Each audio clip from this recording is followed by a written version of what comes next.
దేవుని పరిశుద్ధ నామమునకు మహిమ కలుగునుగాక. ప్రియులారా, ప్రభునామమున మీ అందరికీ వందనాలు తెలియజేస్తున్నాను. దేవుని వాక్యాన్ని ధ్యానిందాము. యోహాను సువార్త 15వ అధ్యాయం 4వ వచనం. నాయందు నిలిచియుండెడి మీయందు నేనును నిలిచియుందును. తీగ ద్రాక్షావల్లిలో నిలిచియుంటేనే గాని తనంతట తాను ఎలాగు ఫలింపదో, అలాగే నాయందు నిలిచియుంటేనే గాని మీరును ఫలింపరు. హల్లెలూయా. పరిశుద్ధ దేవుడు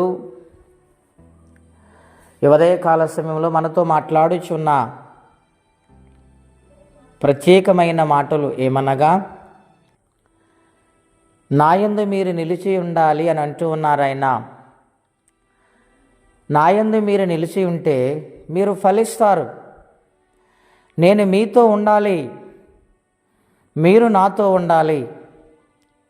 ఆ సహవాసము, ఆ సంబంధము కలిగి ఉంటేనే ఫలిస్తారు.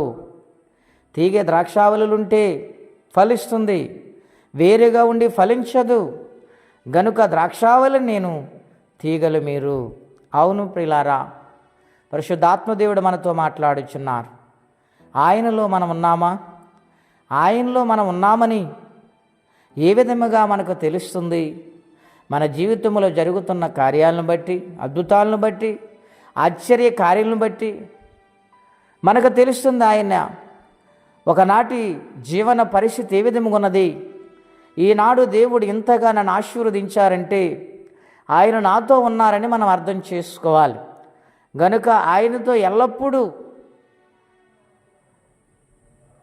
ఘనపరిచేవారిగా, స్తుతించేవారిగా, లోబడేవారిగా ఉంటే ఆయన దినదినము ఫలింపచేస్తారు. మనలను, మన కుటుంబాలు, మన బిడ్డలను, మనకు కలిగిన సమస్తమును ఆయన ఫలింపచేస్తానని వాగ్దానము చేస్తున్నారు. ఆ ఫలింపు మనకు కావాలంటే ఆయనతో సంబంధము కలిగి ఆయనలోనే ఉండి జీవించాలని ప్రభు పేరిట మనవి చేస్తే ఈ మాటలు నేను ముగిస్తున్నాను. ప్రార్థన.